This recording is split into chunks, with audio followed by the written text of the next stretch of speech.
Matchday5 is done, and we are here on the World Cup day, talking all things World Cup for that day. I'm Boris, and today I am joined by Phil. I live here. Help me. I'm trapped. Yep. That's pretty much how it feels. Hey, everybody. How's it going? Feels like day 500, my friend. Yep, it really does. I think the weekend will just like naturally reset itself. That's kind of how I'm feeling. But today just felt like a weird day. It's just, but been a busy day, though I've done nothing except for watch football. But so go figure, right? Yeah, that's the way the cookie crumbles. Yep. I've had it on in the background, and I'm more eager about tomorrow and tomorrow's matchups. But such is life. You have these days where you just gotta watch some footy. Exactly, where you just got to power through and see what the day gives you. All right, so let us get right to stuff. Not much in terms of news today. You know, today was a pretty slow news day, thankfully. You know, I can say this. I can say that after yesterday's Canada game, there's been some investigation into the referee.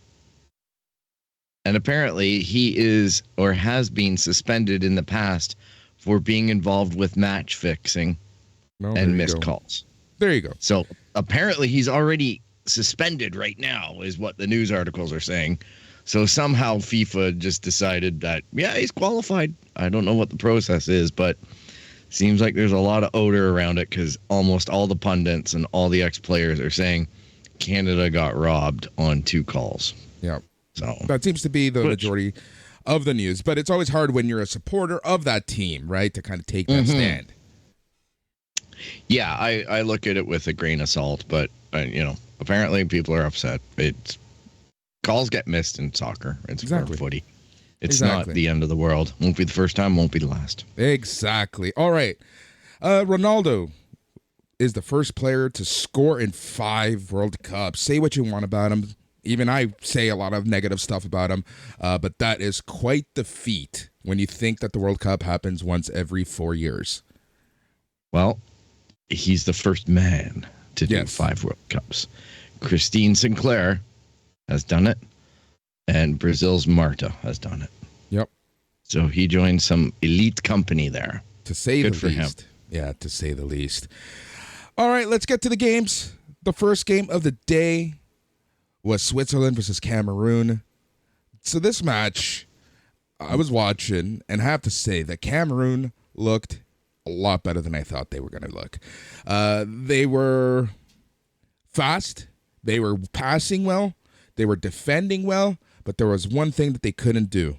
That is score. Once they got to Switzerland's half, it's like all the creativity just left their body, and they forgot how to play football. Yeah, we've seen that before. Maybe not from Cameroon, but hey, I kind of was thinking something like that would be the tagline of this game because I had no doubt about their athleticism.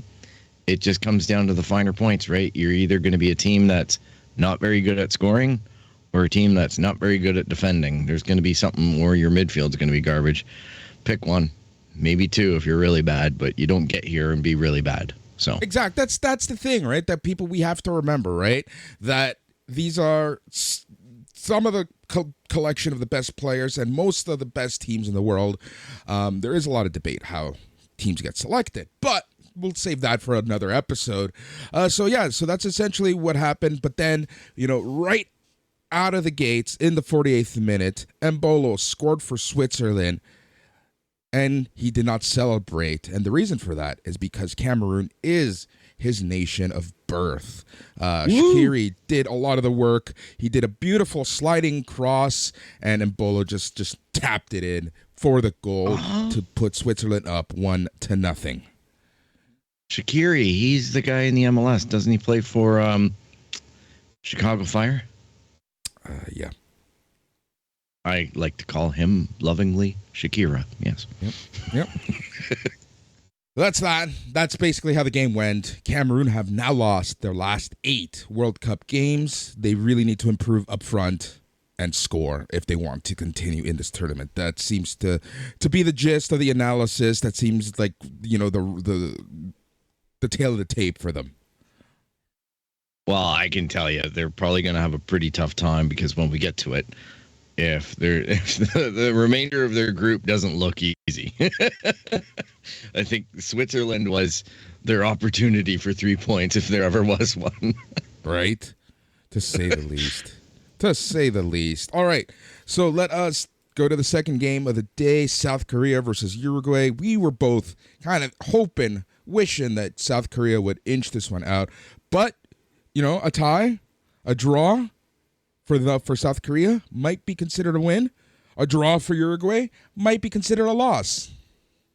Yep. It's a good result, and the group's wide open. Yep. I like these 0-0 draws like we had yesterday too, and whatnot in our group, being Canada. But yeah, it just leaves the group wide open, which makes it more fun, in my opinion. It just means that there's some other chances of things happening that might produce some dynamic results. Yep, that's exactly it. Was it an exciting game? I didn't really pay too much attention. It was all right. To it. It wasn't the best, but it wasn't nothing stood out in my opinion. Right. So it was a grind, a little bit of a grind. Pretty much. All right. No biting. So that game ended 0-0. Let us move to the third game of the day, which is Portugal versus Ghana. Ghana's, they're fighters, right? And Portugal has a lot to prove. Ronaldo has a lot to prove. Yep. Ronaldo, at a club level, he's looking for a contract right now. And so this game was had a lot of subplots in it. But the first half was pretty evenly matched. I would say that Ghana looked a lot better than I thought they would look. Portugal, they seemed frustrated for the most part. Is that kind of how you saw stuff? Yeah, very, very much that way. I was surprised with the athleticism of Ghana. Well, not surprised, but I was impressed. Put it that way. Yeah. And then it just kind of felt like exactly that. Portugal were knocking at the door and trying to figure out the combination. And then, second half, they put the key in the lock. But second half. Here's the thing about the second half. Yes, Portugal took the lead first in the 65th minute via a very interesting PK call. Yeah. I don't know. Let's just say that, right? So Ronaldo is brought down. To me, it looked like a 50-50. Some people can make the argument that a foot was stepped on, but it looked no more nefarious than what happened to Larea yesterday. Yes, exactly. And with Larea, I think it was much clearer on different angles that there was a foot step. There was actual contact. With this one, I don't know how many replays I've seen of it that are magnified, and you're still like, what exactly? And it's Ronaldo. Yep. I hate to say it. The guy is strong as an ox. He is ripped, but we've seen him live, right? He's played at BMO Field, and I couldn't believe how big he was and how fast he was. But part of his game is going down, and if you're going to go down somewhere, in the box might get you a result that you're going to be very happy about. Especially when reputation and name prevails with some refs, right? So Ronaldo goes down, scores easily in the 65th minute to put Portugal up 1-0. A lot of people were thinking that was going to be it. But on the 74th minute, Stadium 974 went crazy. Ayew draws the match level for Ghana. Ghana won, Portugal won. Holy shit, we've got a game again. Yep. They were right back in it like a dirty shirt. Yeah. Here's an interesting thing. Minutes later, Ayew, the guy who just scored, was sent out. He was substituted out in the 76th minute as he's literally high-fiving his bench, and people are congratulating him from the bench, at the bench, for his goal. João Felix makes it 2-1 Portugal. In another interesting, I would have loved to see a couple more camera angles of this. Some people could easily say it's offside, but, we're kind of left to the camera angle gods. Oh, FIFA. Oh, Qatar 2022. They have the best technology when they want to use it. Yep. Like, Exactly. apparently there's a sensor in the ball. Exactly. And Like, that's what I was thinking. that's- Like, they could have easily, like, FIFA could have easily sent word to the press box saying, we checked it and it's all good. But no, they leave stuff in the air. And that's what gets to me about FIFA. That's what gets to me about the refereeing is, you know, they leave room for people to create their own narrative, their own conspiracy theories on what's going on. Yep. Well, because there's probably something going on. Yeah, well, exactly. Hate Where there's to be smoke, that there's guy. fire, especially when it's FIFA. Where there's smell of green, someone's passing money in a paper bag. Yeah. Well, where's my brown envelope? Yep. All right. Getting it 80th ready minute, for Rafael Yorkie. Leao makes it 3-1. That's that. 3-1 for Portugal. You think? You think? You think so? You think so, Yeah. right? All right. Yeah. The Black Star struck again. This time it was Bakari's turn as Ghana makes it 3-2 in the 89th minute. We once again have a game. But here's the funny part. And I noticed this on a lot of the games today. And we've been talking about this. But today it's like the directive changed. Stoppage time. This game, the second half, when it's 3-2, when it's exciting, when there's a chance that Ghana can tie it, when the Black Stars can make a triumphant comeback, we only get 4 minutes of stoppage time. Go figure. Yeah. Amazing, isn't it?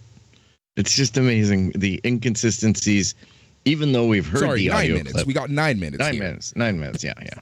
With So all the I was goals, thinking- here's the thing. With all the goals, we got 9 minutes. Sorry. 90 plus 9. But here's the thing. With all of the goals, with the explanations that we've been given, I feel like there could have been more. Yeah, that's true. I apologize for that too. I thought in the back of my head it was 9, but the issue for me was Ghana was trying to pressure the ball and they whistled it. Like it felt just like it was done. And I know that there was gas in the tank, and we're in Fergie time at that point because there's been a lot of posturing in the game. So extended time could have been extended another minute or two without really any complaint. Like the fans weren't screaming, the fans weren't whistling as much. Not at least not that I heard. Yep. Agreed. So that's how the game ended. 3-2 Portugal. Tough one for Ghana, in my opinion. Portugal the man. Yep. All right. Let's jump to the last match of the night, which was Brazil versus Serbia. Brazil, the heavy favorites to win this World Cup. Serbia looking to play spoilers. And the first half, you didn't know what was going to happen in the second half because by the end of the first half, we were square at 0. And Serbia was, they were defending. I feel like Serbia's game plan was, I don't want to say park the bus, but parking the bus not to let Brazil score. They know who they're playing. Yeah. They're just like, if we don't put the bus here, there's going to be a lot of goals going in. So, it's kind of what you have to do. The only issue with Brazil is the athleticism. Yes. Because the first half, you come out of it and you go, well, that's a win for Serbia. Yep. They didn't get scored on, and going into the half, and then the second half. All right, let's talk about these goals. Both goals scored by Richarlison. First goal, pretty nice. That happened the 63rd minute. Brazil kept pressuring. And, here's the thing that scared me about Brazil. And it kind of reminded me of the way that Spain played yesterday. And that's, they just, in the second half, went from first gear to fifth gear. Yeah. All of a sudden, the intensity was dialed way up. It was almost like, to be honest, going back to that one comment I need to make on the Portugal game, was the second goal that I saw, it was like Portugal wasn't even trying at that point. Like they were just like, they were in auto mode. And in this one, the way it relates to this is that second half, like Brazil, were just like, yeah, this is what we do when we score well. Like this is how we do it. Like it was like no effort, just done. We're going. Yep. Because that second goal, man, Hoo-wee. I Yep. don't know about you, but I think we're going to be seeing that goal for a long, long time on highlight reels. That second goal was insane. That second goal, the 73rd minute, Richarlison controlled Vinicius Jr.'s low cross. He swivels and mid-flight launches a scissor kick that flies into the bottom corner. Holy shit. Most likely we've seen the goal of the tournament, maybe the goal of the year, maybe the goal of God knows what, but this one's going to be on many highlight reels. We're going to see this one on the FIFA highlight reel, FIFA the video game, Yep. that is, next year. Oh, probably tonight. Oh, yeah. Wouldn't be surprised with the way the technology is moving now. But yeah, it was a thing of beauty. It was a fun one to watch. It's the biggest goal so far in the tournament. Maybe it will stand as the biggest goal of the tournament until Canada scores. Yes, for us personally, but Yeah, it's I'm it's just crazy. So 2-0 Brazil. Richarlison, really, it's Richarlison 2, Serbia nothing. That's the score line that I'm gonna read. All right, Phil, we got a special guest. We're gonna jump to that as we preview tomorrow's games. All right. All the way from the other side of the pond. It is a very good friend of the show, a very good friend of mine, a dear friend of mine, someone who I've been, we made a friendship through footy, pies, and wrestling. And it's my good buddy, David Brightley, all the way from England. David, how's it going? Oh, Boris, what a pleasure to see your happy, smiling face all the way over here in the UK, mate. Thank you for that introduction. Really, really appreciate it. It's great to be talking with you, particularly about a subject that is very close to my heart. Exactly. And that's the thing, right? Like, footy is so important to me, and I think a lot of people have been noticing that with these shows, right? And Yeah. I've kind of hinted here and there, right, how important footy is to me. So when this World Cup, I was iffy with this World Cup, the elephant in the room, right? Understandably so. But I came to the conclusion, and I talked about this a couple days ago, where it's, you know what? This is the time to talk about these issues. Why are we going to just further hide it? Let's confront Qatar. Let's confront FIFA. Let's talk about this stuff. This is the time to talk about this stuff. And that's why, me personally, I'm going to be next week opening things up for a charity, and we're going to continue talking about some of these issues. So David, before we talk about the big match tomorrow with the Yankees, with the former colony, I got to ask you, how do you feel about this World Cup? Like, is it is it like other World Cups? Is it, par for course, or do you kind of feel a little slimy watching this World Cup?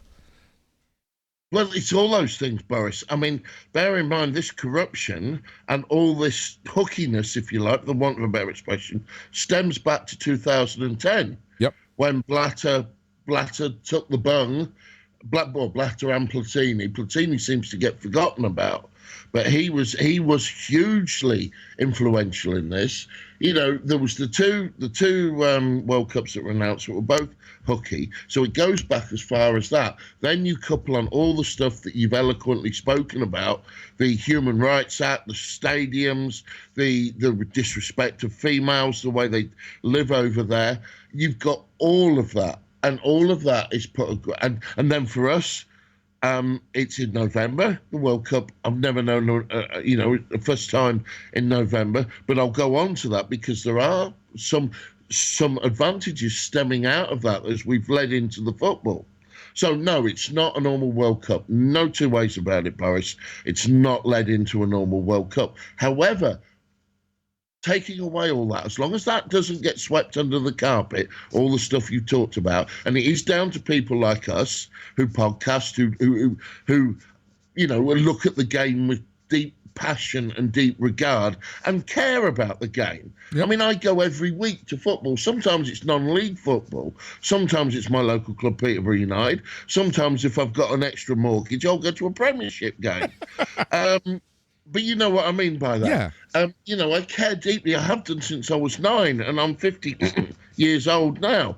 But no, it's not been a normal World Cup. However, redeeming feature, Boris, I've really, really enjoyed the football that's been played so far. I have as well. And we talked about this on yesterday's show, and we're really seeing it with, the everyone's calling it like these shocking surprises. But I'm like, okay, they are on paper. On paper they are. But when you actually look at the game, you look at the technique, you look at the world, and how popular football has gotten in different parts of the world. Yeah. All of this makes sense. A perfect example is here in North America, right? You knew that this was going to happen in North America, right? Like, let's focus on North America because that's what I can talk about the most. Mexico was the powerhouse for how many years, right? And no one else could come near them. Then, FIFA awarded USA 94, and from that, the MLS stemmed. Now you start seeing that homegrown talent getting that play time. That homegrown talent with play time then started getting contracts overseas, whether it be Europe, whether it be in Mexico, whether it be, doesn't matter where, but they were getting play time on first teams around the world, getting that experience, bringing that experience back. All of this is the long way to say that countries like Canada, and I think yesterday's game against Belgium proved it, countries like the USA have caught up to the Mexicos here in CONCACAF. We have caught up to the Belgiums of the world, right? So it's a much more level playing field than it was even 10 years ago. I'd agree with that to a point. I think Belgium were absolutely awful last night, which gave Canada a chance. And bear in mind, right, I'm semanticing here, but the Canadian penalty came from a corner that if VAR, what was wrong with the VAR guy just saying in the ref's ear, mate, that's not a corner. It was one of the most blatant. But I'm again, semantics. Back to your bigger point. The Germany, right, I called this to my normal podcasting partner, Stunning Sean, on our pre-World Cup preview. I said, don't be surprised if Japan beat Germany. Germany are not the world force they once were. That team is in disarray, and it's hilarious. Obviously, being English, that to me amuses me. The USA performance for 45 minutes, they were absolutely fantastic. It's got me very nervous for tomorrow. However, they almost folded like a pack of cards once Wales got the Welsh Dragon spirit and got up and at them. And I think the American weak link, if they don't change it, will be the keeper. Hopefully, I'm proven wrong over the course of the tournament. But I was very, very impressed with the USA's performance in that game against Wales. You're looking befuddled at me now, but I don't rate the American keeper. I'm really sorry to I agree. A lot of people agree with that sentiment, right? And then there's the whole MLS versus Europe argument, right? Like a lot of people want to bring that up, but those are just people who, in my opinion, just don't like the MLS, right? But if you look at what actually happened on the field, MLS people scored. I don't consider Gareth Bale an MLS player. When I say an MLS player, I mean a homegrown talent, right? So that's a debate for another day. So let's talk a little more about England. What did you think of the performance overall against Iran? Because I'm seeing two very different narratives. There's people who say it's coming home. There are people who are saying, we played well. But then there's people who say we played well, but Iran got two cheeky goals. Right. Already, you've set me up here because already my opinion on this. I'm firmly in they played 11 wine waiters, with all due respect to Iran. This is what gets me about the World Cup format of qualifying. To me, it should be the best 32 ranked teams in the world. You can't tell me that tournament is better for having Qatar and Iran in it when Italy are sat at home. Albeit everyone knows the qualifying routine, but it can't be the best football playing nations in the world. But I digress. England's performance against Iran was what it should have been, with the exception of they should not have conceded twice. One or two good performances. The fact that there was 5 players that scored for England and one of them wasn't named Kane is a big, big plus for that squad. Allegedly, the latest over here in England this morning, as we record this, is Kane's going to play against the USA. I would wait out. I don't like Southgate. You know I don't like Southgate. I'm one of the many, many that have turned. Well, I never turned against him. I've never wanted him as coach of England. I wanted Eddie Howe, who's now pulling up trees at Newcastle and doing a wonderful job at Newcastle. He was my first choice and still is when Southgate goes. He's not. He doesn't play enough flair. It's unfortunate that Maddison's injured because he's got an excuse not to play him. You know, the issues with Jack Grealish are well documented. The fact that Foden didn't start, I was quite surprised about. I'd like to see him start against the USA because I think he will cause the USA back for trouble. But we'll wait and see. It was a perfunctory performance. It was what the 6 goals were a bonus because I have a feeling USA and Wales will both stuff Iran, and it will come down to, at the end of the tournament, who's beaten Iran by more. Yep. Which so England have done themselves a favour. Big time. Harry Maguire, is he in the starting 11 against the USA tomorrow? Yes, unfortunately. Yep. That's kind of what I was thinking. But like, who would you replace him with? Let's just assume that you would replace him. Sorry? Ben White. Yeah. That's a great choice actually. All right, so let's talk about the match tomorrow. You are facing the USA. It's always a fun match, but, if this was even 15 years ago, I'm sure you would have been feeling a lot more comfortable. How are you feeling on the eve of this match against the USA? I'd take a draw now because I think we'll beat Wales. Yeah. I'd take a point. If you offered me a point, a 1-1 draw, now I would snap your hand off, Boris. I was really, really impressed with the US in that 45 minutes, and it shows what they're capable of. It shows how their football has come on in leaps and bounds, Boris. And yet, I think if England have a go at them, if England play attacking players and, run at the US as Wales did in the second half for about a 20-minute period, they had the USA on the back foot totally. But England have got to play like that, and they've certainly got to play like that from minute 1 and not allow the USA a foothold in the game, because if they do, that team showed they are more than capable of scoring once, twice, maybe, what, God forbid, from my perspective, they're capable of taking the game away. I think it'll be a belting game. I really do think. I think it's going to be edge of the seat stuff. It's going to be, it's going to be nerve shredding. But yeah, Boris, I think it'll be a good game. Could be game of the tournament so far. Yeah. I think there's going to be a lot of eyes on that game for sure, because this game, in my opinion, will determine who wins the group.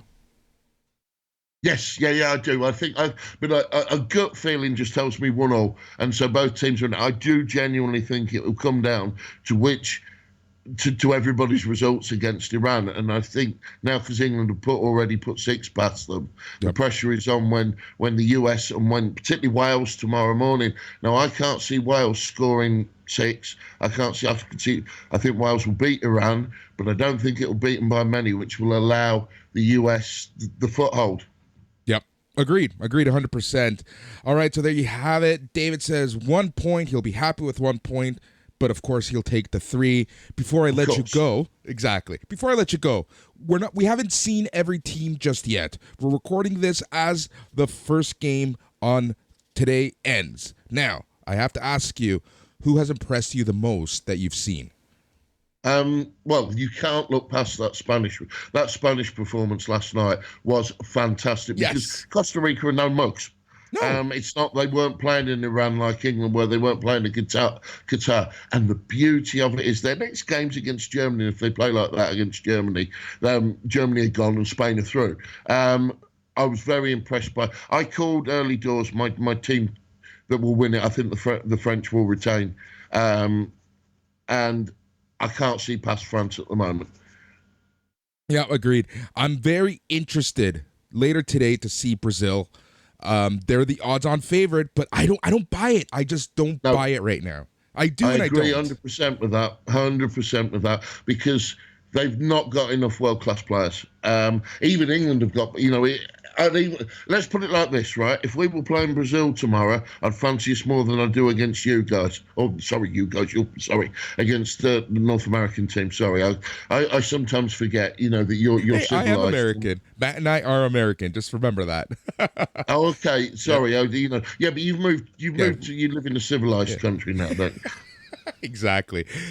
All right, there you have it, David. Thank you so much. We're gonna have you back before you face Wales, before we determine the group. So thank you so much. Pleasure, Boris. It's been a pleasure. You look great. Hopefully you feel great. We'll chat very soon. Thanks, Boris. Take care. So we were supposed to have a second guest. You know this person, good old Chris Keem. He's in Qatar. I was really hoping that we could chat about, his experience so far. He's been attending a shit ton of games. Awesome for him. He got a little busy today, so we weren't able to connect. He was celebrating Thanksgiving in Qatar with a bunch of Sammers and other American supporters, which leads me to say happy Thanksgiving to our American friends, listeners, compadres. Yes, happy Thanksgiving to you all. Be safe, enjoy, and be thankful. Yep. All right. So let's talk about the games tomorrow. Let's quickly run through the games and talk about the main event. Wales versus Iran. Let's chat about this one real quick. Ooh-wee. Well, it's Wales' turn to try and, take lead in the group, I guess. Yep. Really, Iran's the punching challenging bag at this point, right? And that's what David and I were talking about. Iran's the punching bag. Who can score more against Iran seems to be how this group is going to be determined, because this group is going to be topsy-turvy, right? So who can score the most against Iran? Right now, England is up by quite a bit. They're at +4 against Iran. So, we'll see what's going on. Yeah, I expect a low scoring. I don't know. I think maybe a modest score. Like, I think Wales will win it 1 or 2-0. I don't think they're going to run it up. Yeah, I think that's what I'm thinking. They don't have the flash and the sizzle, but they do have the work ethic. Yep. So. Yep, exactly. All right, Qatar versus Senegal is next. Well, Senegal, come on. Yeah, exactly. Agreed. Don't know what the score is. Don't care what the score is, but Senegal is going to win. Next game, Senegal, Netherlands versus 1-0 Senegal. All right, Netherlands versus Ecuador is next. Netherlands all day, all night, but Ecuador may surprise them because they were rusty in that first game, and then the switch got turned. So I don't know. It depends on if they're cooking or not. We'll see what happens. They could be flat. Apparently, I've heard some complaints already from the players that there's more games more frequently with less rest for these opening rounds. Sure. And then the main event, we've talked about it already on the show. We talked about it even today earlier with David.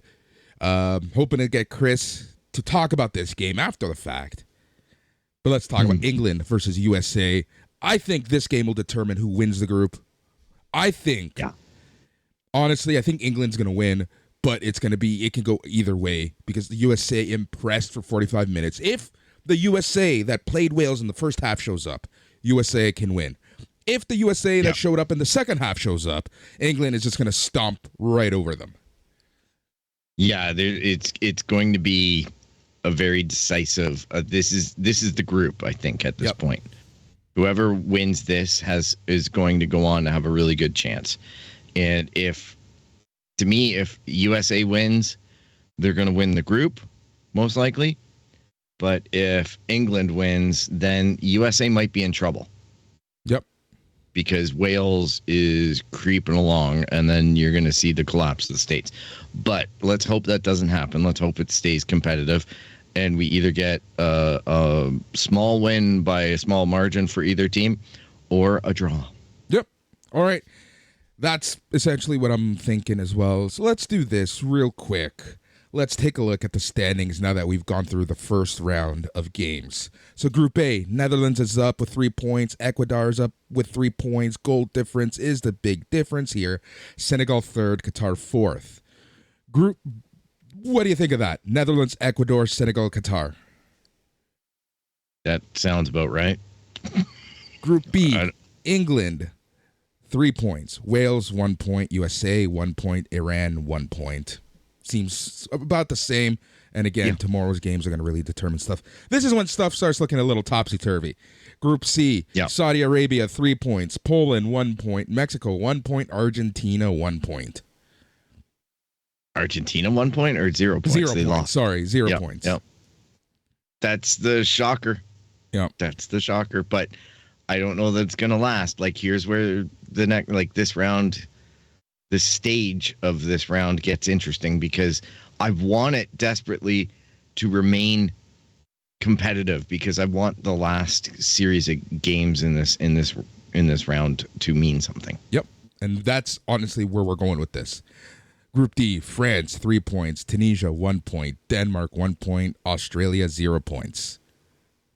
Yeah, well, I think France is cooking with gas here. Group E, another one that looks different than what I thought it would look like after one game. Spain, 3 points. Japan, 3 points. Germany, 0 points. Costa Rica, 0 points.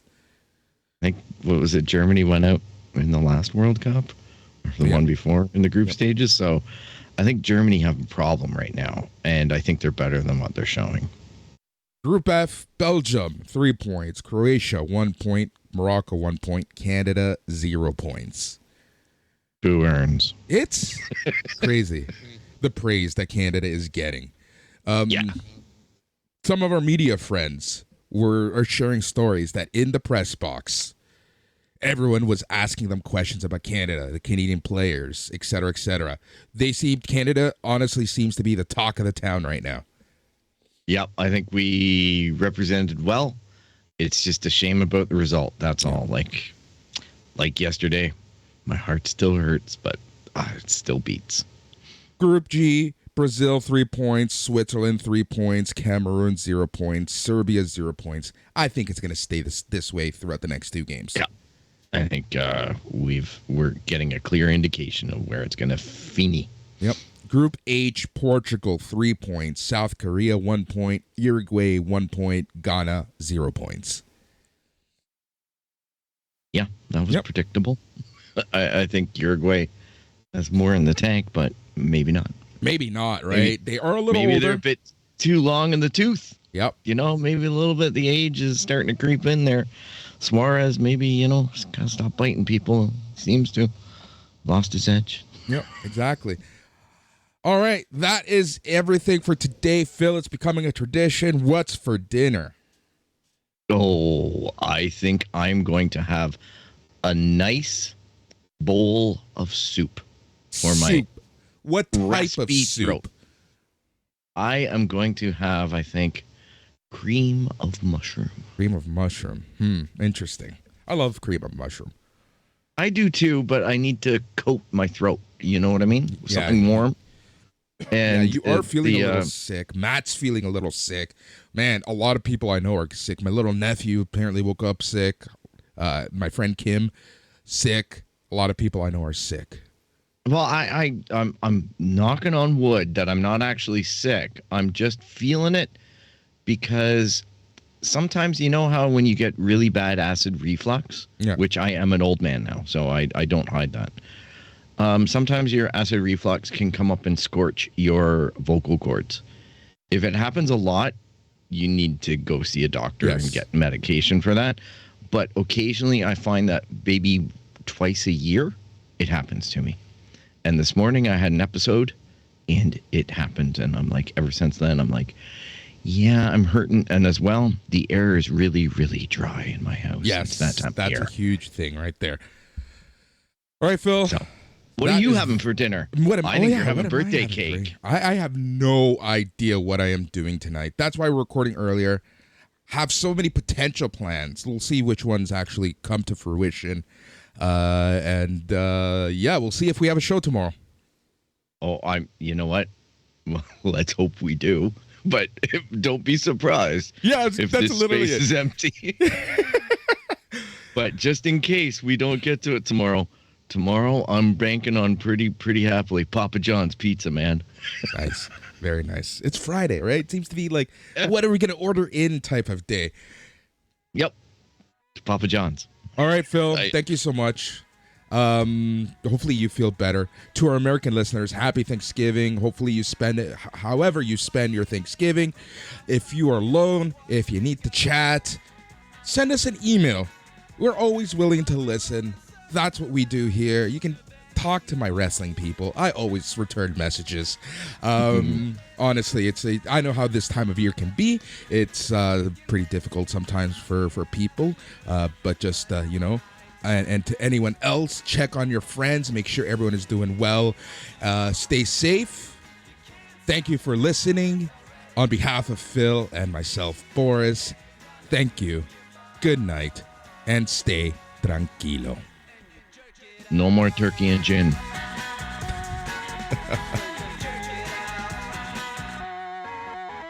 Shut up